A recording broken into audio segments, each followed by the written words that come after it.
কিন্তু এই যে মেয়ে, তুমি যে 8-10টা ছেলের সাথে জেনা করেছো, তোমার ইজ্জতের কি হবে? তোমার যে সতীত্ব তুমি নষ্ট করেছো।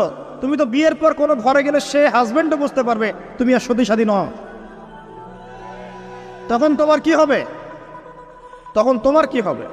আর এটা যে এত ভয়াবহ মহামারী আকার ধারণ করেছে না, অনেক ক্ষেত্রে দেখা যায় স্বামী অফিসে যাওয়ার সাথে সাথেই বয়ফ্রেন্ড বাসায় হাজির। এই যে বাক্সে বাক্সে বন্দি জীবন বললাম, বাক্সে বাক্সে বন্দি ফ্ল্যাটের ভিতরে তো ঢুকলে আর বোঝা যায় না ভিতরে কি হচ্ছে। কত ফ্ল্যাটে যে জেনা হয় এখন এই শহরে আল্লাহ ভালো জানেন। এই ফ্ল্যাটের প্রত্যেকটা ইঞ্চি ইঞ্চি মাটি আল্লাহর কাছে সাক্ষী দিবে।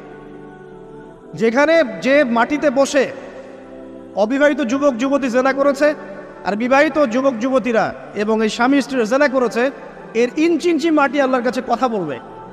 এর ইঞ্চি ইঞ্চি মাটি আল্লাহর সামনে কথা বলবে। ইয়াউমাইযিন তুহাদ্দিসু আখবারাহা, সেদিন তুহাদ্দিসু আখবারাহা, জমিন তার খবর বলবে আল্লাহর কাছে।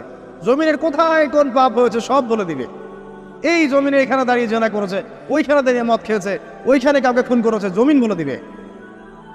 একটা কথা এখানে মাঝখানে বলে দেই, যারা অবিবাহিত যুবক যুবতী আছো, এই লেকচার তোমরা যারা শুনছো, তোমাদের মধ্যে কেউ যদি জেনা করে থাকো, অবিবাহিতর কথা বলছি, তোমাদের কাঁধের মধ্যে এখন 100 বেত্রাঘাতের শাস্তি ঝুলে আছে।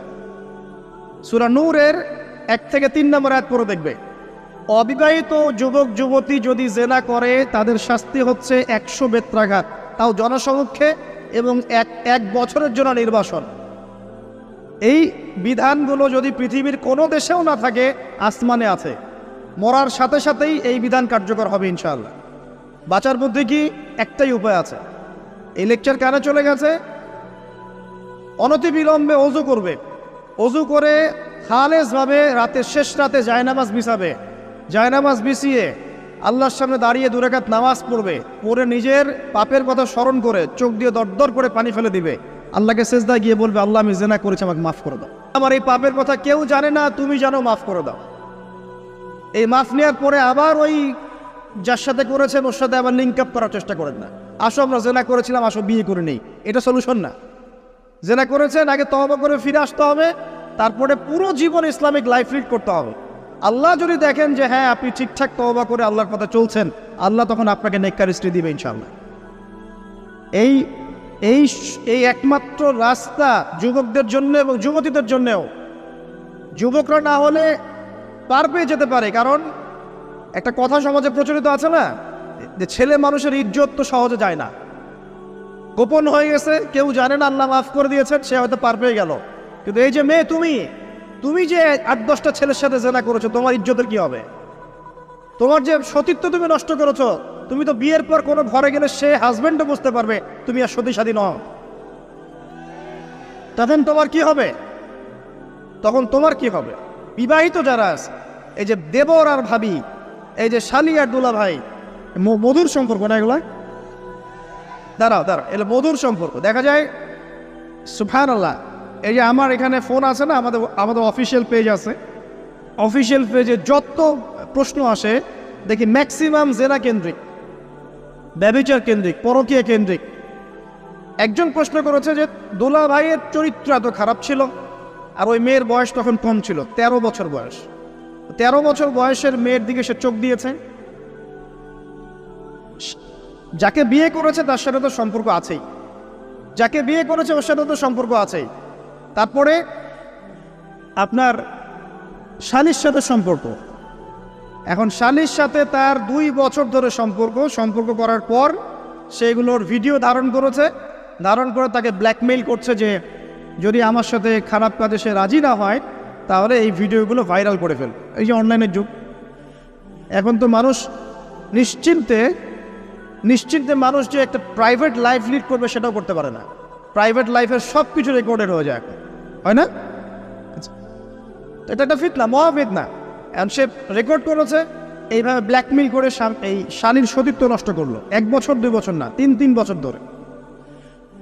এখন এই মেয়ে প্রশ্ন করছে পেজের মধ্যে যে এখন তার মানসিক অবস্থা এতই খারাপ, সে জিজ্ঞাসা করছে আমি যদি আত্মহত্যা করি তাহলে আমার পাপ হবে কিনা।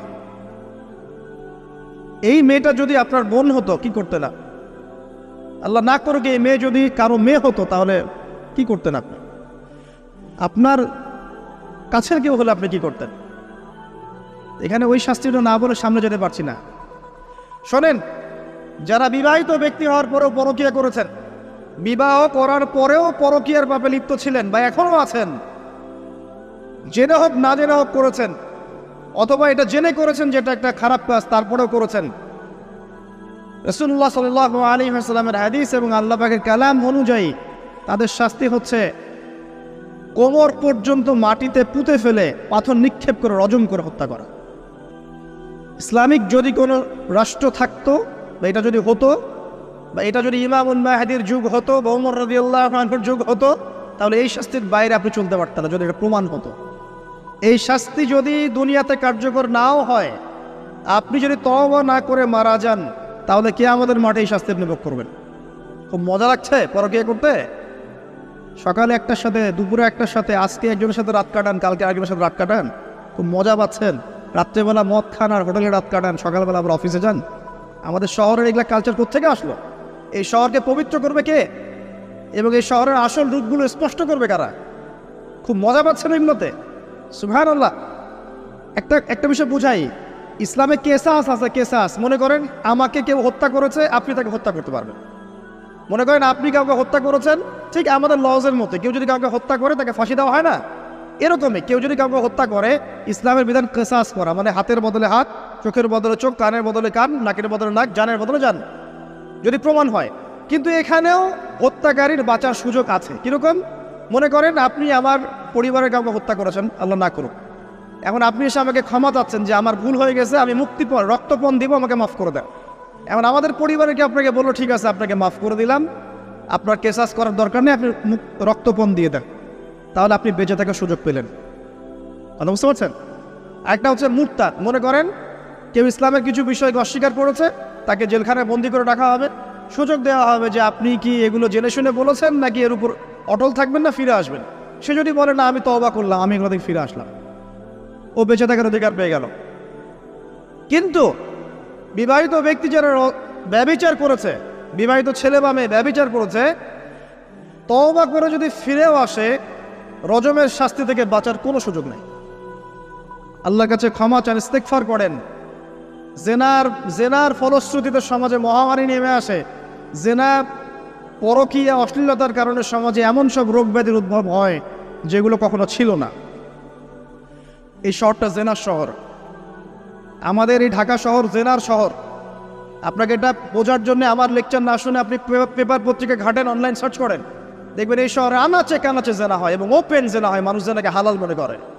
এই শহরের যুবক যুবতী যারা একে অপরের সাথে বয়ফ্রেন্ড গার্লফ্রেন্ড কালচারে লিপ্ত আছে, এটাকে তারা হালাল মনে করে, কেউ হারামও মনে করে না। কত বড় সাহস দেখায়। আর রাস্তা দিয়ে আমরা হেঁটে গেলেও বয়ফ্রেন্ড গার্লফ্রেন্ড এসে আমাদেরকে সালাম দেয়, হুজুর আমাদের জন্য একটু দোয়া করেন। তো প্রত্যেকটা পার্কে পার্কে যাবেন, এই যে আপনাদের রেস্টুরেন্টগুলোতে যাবেন, দর্শনীয় যে স্পটগুলো সেখানে যাবেন, দেধার সে জেনা হচ্ছে, জেনা আর জেনা।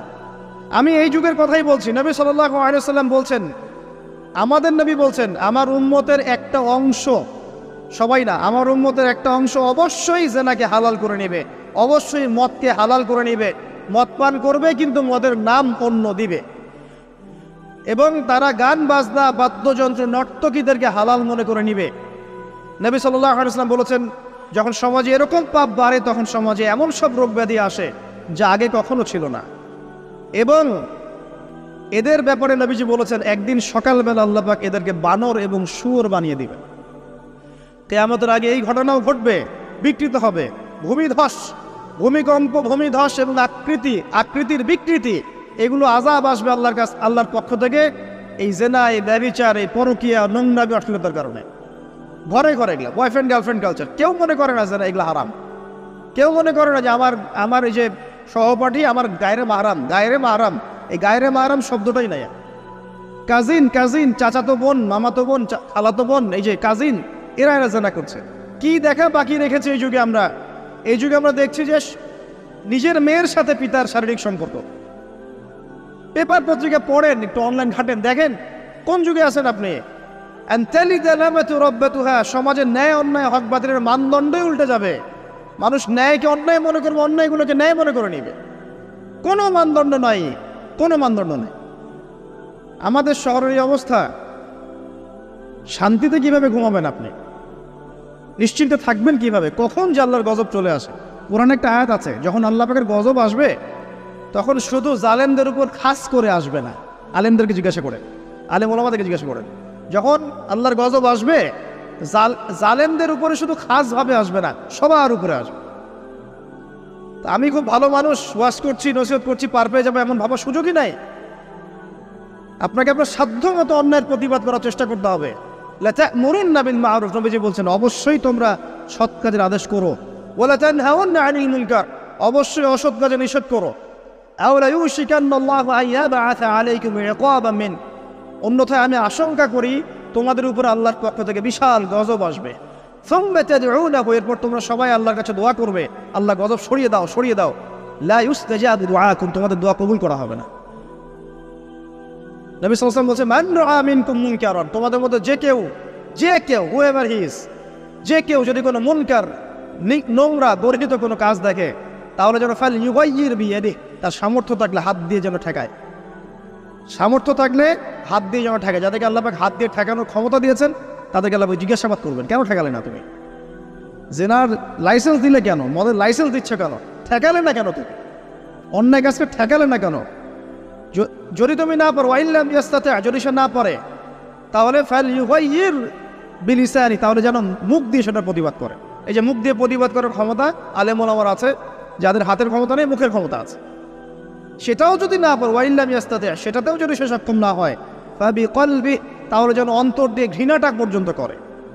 ওয়াবিযালিকা আদআফুল ঈমান, এটা হচ্ছে ঈমানের সবচেয়ে নিকৃষ্ট একটা অবস্থা, সর্বনিম্ন অবস্থা। এর নিচে ঈমানের কোনো অবস্থাই নাই। তার মানে অন্যায় দেখে আমাদের যাদের মনে কোনো ফিলিংসই কাজ করছে না, তার মানে আমাদের ঈমান নাই আসলে। সহজ কথা, ঈমানের সেই তেজ নাই আমাদের মধ্যে। আসুন, একটা ব্যাখ্যা এটাও হতে পারে সমাজে ন্যায় অন্যায় হক বাতিলের মানদণ্ড উল্টে যাবে। একটা জায়গায় যাচ্ছি, তার আগে একটা কথা বলতে ভুলে গিয়েছিলাম। এখন